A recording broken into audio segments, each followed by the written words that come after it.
skeletal chemical equation and balanced chemical equation.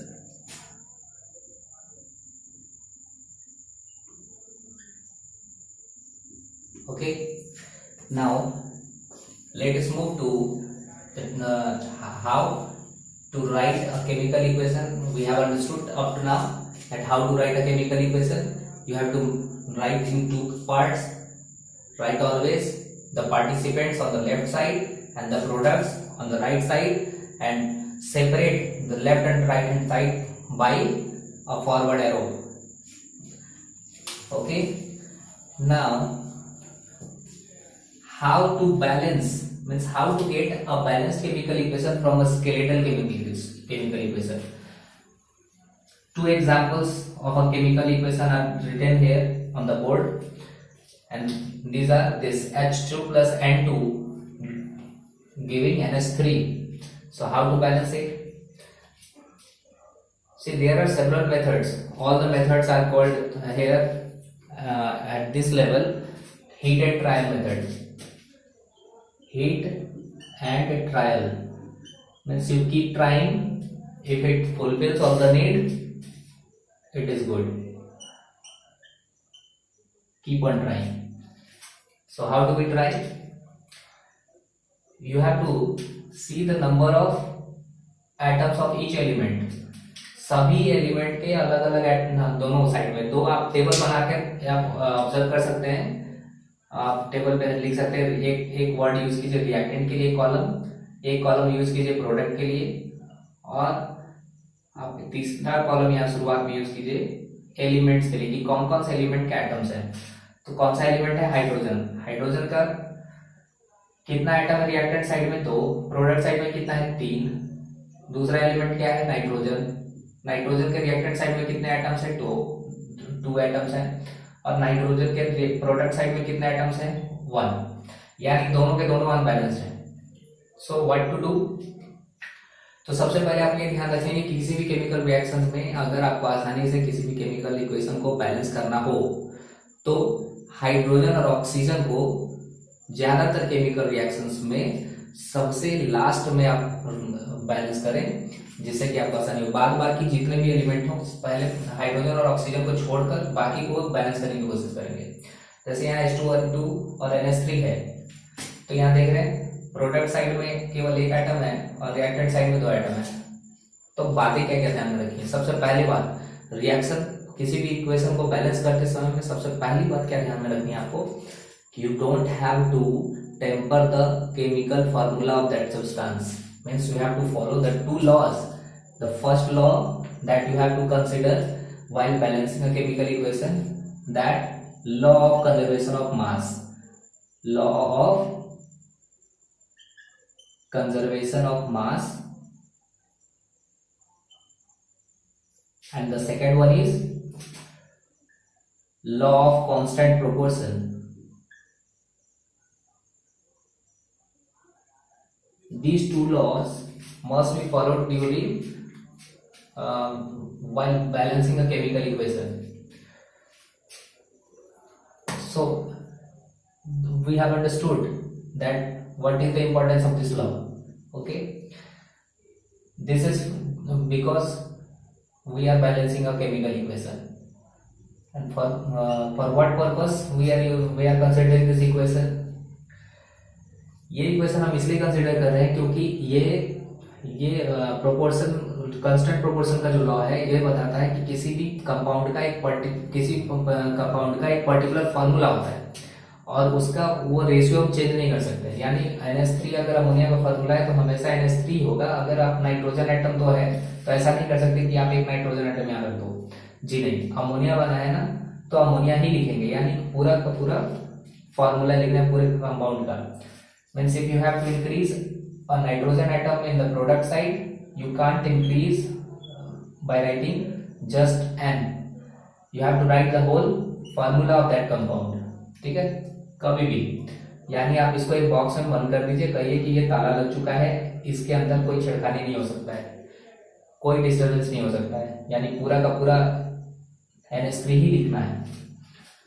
चलिए एक बार NH3 अगर हमने लिख दिया, ट्रायल कर रहे ना, तो अगर NH3 लिख दिया है तो क्या हुआ, नाइट्रोजन एटम बैलेंस हो चुका है, N2 यहाँ भी 2 N हो चुका है, यानी N2 हो गया, यानी नाइट्रोजन बैलेंस है। अब हाइड्रोजन गड़बड़ हो गया, देखिए हाइड्रोजन यहाँ पे 2 एटम था केवल रिएक्टेंट साइड में ना, प्रोडक्ट साइड में क्या आपके पास 6 एटम्स हैं। तो उसके लिए क्या करना होगा, उसके लिए अगर एक बार H2 लिखना है तो 2 एटम आ रहा है, तो दो एक बार और लिख दिया तो कितना हो गया 4, एक बार और लिख दिया कितने हो गए 6 लिख दिए। तो अब नंबर्स आपने बैलेंस कर लिया है, क्या कर लिया है आपने नंबर्स बैलेंस कर लिया है।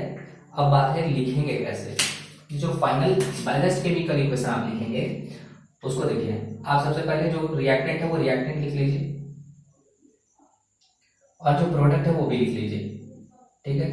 अब देखिए इस हीटेड ट्रायल मेथड में आपको हाइड्रोजन का जो मॉलिक्यूल है उसको कितनी बार लिखना पड़ा है, 1 2 3 times write that number in front of H2, means you have to write H2 3 times to balance that chemical equation।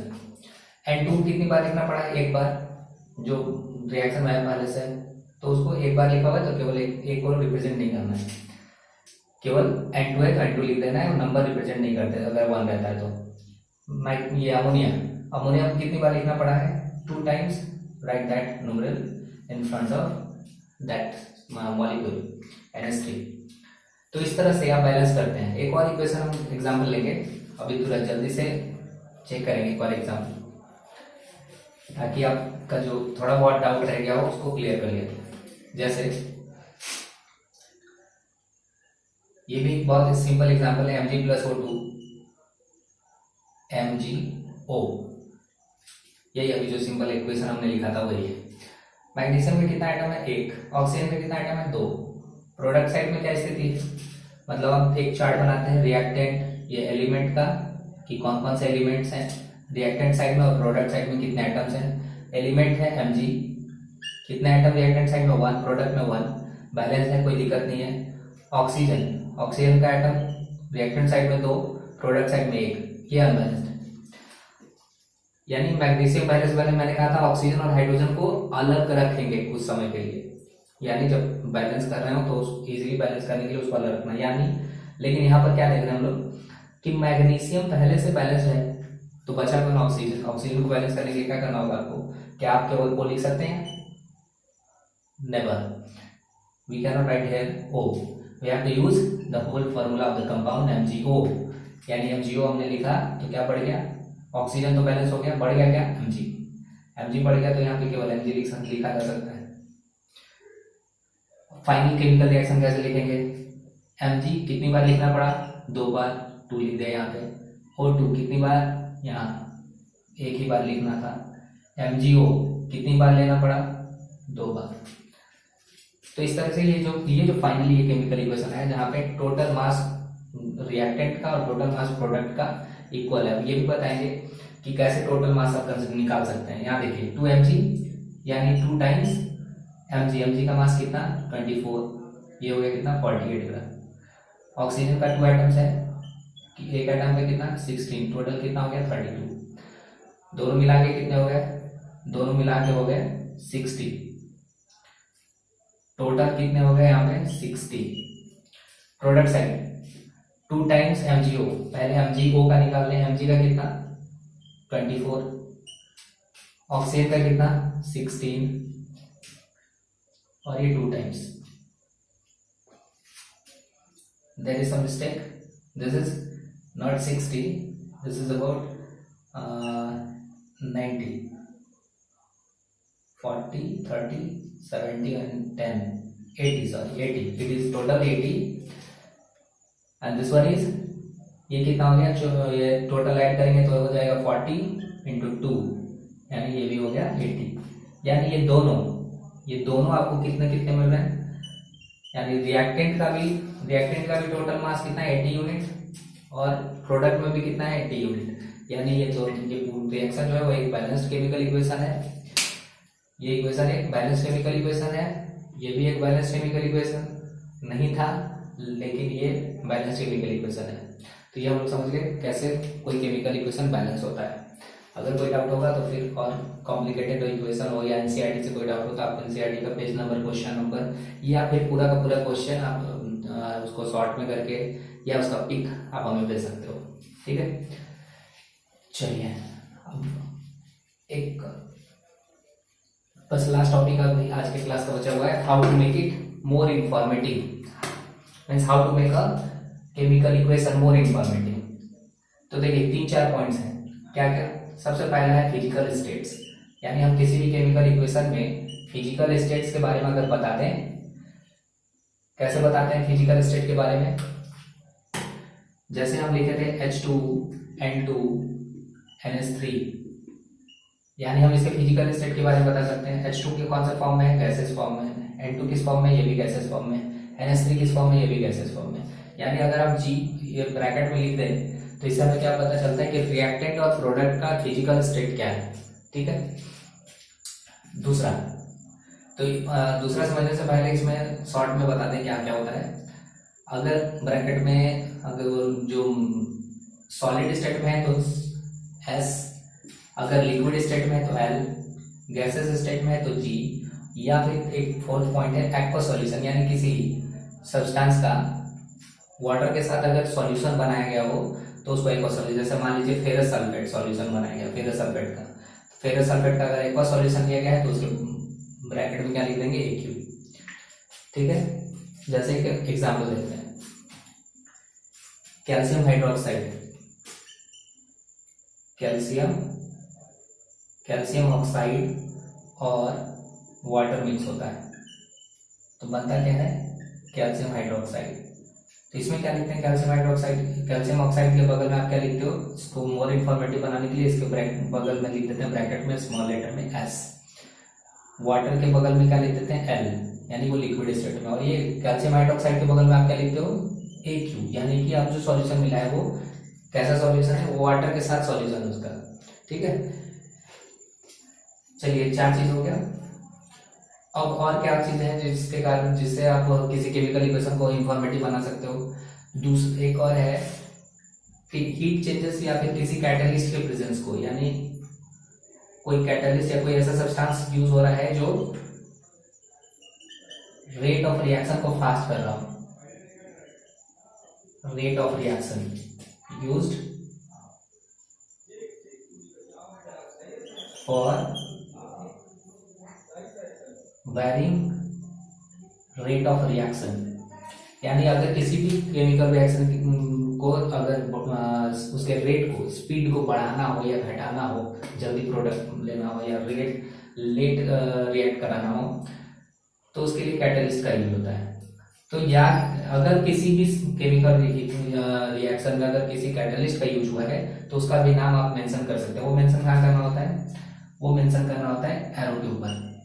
ठीक है, जैसे कोई रिएक्टेंट A+B है और किसी निकेल, मान लो निकेल कैटलिस्ट का इस्तेमाल हो रहा है इस रिएक्शन को फास्ट करने के लिए और प्रोडक्ट C मिल रहा है, तो उस कैटलिस्ट को लेते हैं एरो के ऊपर। या फिर अगर इस केमिकल रिएक्शन में किसी टेम्परेचर कंडीशन के बारे में विशेष जिक्र है, यानी अगर इसमें ये रिएक्शन टोटल होने में अगर किसी पर्टिकुलर टेम्परेचर की आवश्यकता है तो टेम्परेचर कंडीशन भी इस एरो के ऊपर या नीचे यहाँ पे मेंशन किया जा सकता है। मान लो 3000 डिग्री सेल्सियस की रिक्वायरमेंट है तो जो भी टेम्परेचर कंडीशन होगा उसके नीचे आप इंडिकेट कर सकते हो।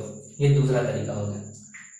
तो पहला क्या बताया? फिजिकल स्टेट इंडिकेट करना, सॉलिड लिक्विड का सॉल्युबल सॉल्यूशन, और दूसरा मैंने बताया कैटलिस्ट या फिर किसी टेम्परेचर कंडीशन या हीट चेंजेस के बारे में बताना हो। तो कुछ और भी है वो भी जल्दी से आज देख लें। एक कंडीशन है फॉर्मेशन ऑफ प्रेसिपिटेट बताना, कि अगर कोई फॉर्मेशन हो रहा हो, प्रेसिपिटेट का फॉर्मेशन हो रहा हो तो अगर किसी केमिकल रिएक्शन में, जैसे मान लीजिए PbNO3(2) लेड नाइट्रेट में पोटेशियम आयोडाइड का कुछ ड्रॉप्स डाला गया, कुछ उसका सॉल्यूशन बना के, तो लेड आयोडाइड बनता है और पोटेशियम नाइट्रेट बनता है। ठीक है, तो ये जो लेड आयोडाइड है ये क्या बनता है? एक प्रेसिपिटेट बनता है। तो इसको कैसे इंडिकेट करते हैं? अगर प्रेसिपिटेट फॉर्म होता है ये डाउनवर्ड एरो शो करता है। डाउनवर्ड एरो क्या शो कर रहा है, that it is settled down to the bottom of the surface, it is in solid state but remains in the reaction mixture as well, जो कि मैंने आपको कैरेक्टरिस्टिक्स ऑफ केमिकल इक्वेशन में बताया, केमिकल रिएक्शन का जो कैरेक्टरिस्टिक्स बताया था उसमें इसका जिक्र भी हुआ था। और चौथा है इसमें formation evolution of a gas, यानी आप अगर केवल ये एरो इंडिकेट कर दिया है तो इसमें जैसे डाउनवर्ड एरो इंडिकेट करने पर आपको पता चल जाएगा कि इसके ये जो केमिकल रिएक्शन हुआ होगा उसमें ये जो लेड आयोडाइड है वो क्या है, एक प्रेसिपिटेट है, आप इससे पहचान सकते हैं। उसी तरह से होता है इवोल्यूशन ऑफ गैस, अगर किसी केमिकल रिएक्शन में किसी गैस का इवोल्यूशन हुआ है तो उसको कैसे रिप्रेजेंट करते हैं। अगर कोई केमिकल इक्वेशन मान लीजिए ऐसे लिखा हुआ है Fe plus H2SO4 FeSO4 plus H2 ऐसे लिखा हुआ, तो ये जो फॉरवर्ड एरो है, ये फॉरवर्ड एरो क्या बताता है, this forward arrow tells you that there is evolution of a gas, okay, and this gas is evolving from the reaction from the container और टेस्ट, ओके। तो ये रहा, ये सारी चीजें हमने बात की। तो अभी तक एक बार और क्विक रिव्यू हम देख लें, क्या क्या बताया। केमिकल इक्वेशन यानी किसी भी केमिकल रिएक्शन का short representation by using of symbols and chemical formula of compounds और एलिमेंट्स।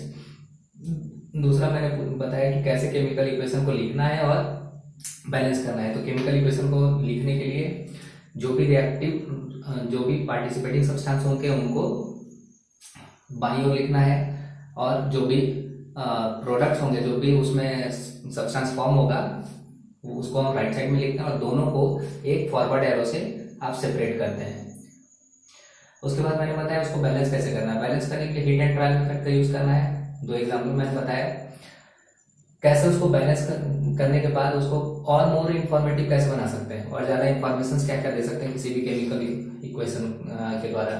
तो आपको बताया, पहला बताया क्या, पहला ये बताया कि उसमें जब उसके फिजिकल स्ट्रेस, किसी भी फिजिकल सब्सटेंस या जितने भी रिएक्टेंट्स हैं उन सारे रिएक्टेंट्स को के फिजिकल स्टेट्स को आप बता सकते हैं। ठीक, कौन सा टर्म यूज करना है, सॉलिड के लिए S, लिक्विड के लिए L, गैसेस के लिए G और एक्वा सॉल्यूशन के लिए AQ। एक्वा सॉल्यूशन यानी वाटर के साथ उसका सॉल्यूशन। तीसरा, उसमें और हमने क्या बताया था कि अगर कोई कैटलिस्ट मौजूद है, यानी किसी सब्सटेंस का यूज हुआ है जिसके कारण रेट ऑफ रिएक्शन स्लो या फास्ट हो रहा है, तो उसका नाम भी हम एरो के ऊपर लिख सकते हैं। किसी टेम्परेचर कंडीशन की बात हो रही है तो भी वो टेम्परेचर कंडीशन हम एरो के नीचे या ऊपर लिख सकते हैं। हीट कर रहे हैं तो हीटिंग के लिए भी सिंबल्स आता है, हीटिंग के लिए भी सिंबल्स आप यूज कर सकते हैं। इसके बाद मैंने बताया फॉर्मेशन ऑफ प्रेसिपिटेट। अगर किसी केमिकल इक्वेशन में अगर डाउनवर्ड एरो दिखाया हुआ है तो आप समझेंगे प्रेसिपिटेट का फॉर्मेशन हो रहा है, और वही अगर फॉरवर्ड एरो दिखाया हुआ है, अपवर्ड एरो अगर दिखाया है तो उसको आप समझ लेंगे कि वो क्या है, वो है evolution of gas. These all information can be given more in a chemical equation to tell about a chemical reaction. Okay, hope you would have liked this video. अगर आपको अच्छा लगा तो इस वीडियो को लाइक और शेयर भी कीजिए, अपने दोस्तों को भी दीजिए, अपने जितने भी फ्रेंड्स हैं उनके, जरूरी नहीं कि वो हमारे स्टूडेंट्स ही इस वीडियो को देख रहे होंगे, कई लोग देख रहे होंगे। आप देखिए और लोगों को शेयर कीजिए ताकि हम और मोटिवेट होकर अपने स्टूडेंट्स के लिए और अपने बाकी व्यूअर्स के लिए, सबके लिए और अच्छे क्वालिटी के वीडियोस बनाएं। Okay, thank you.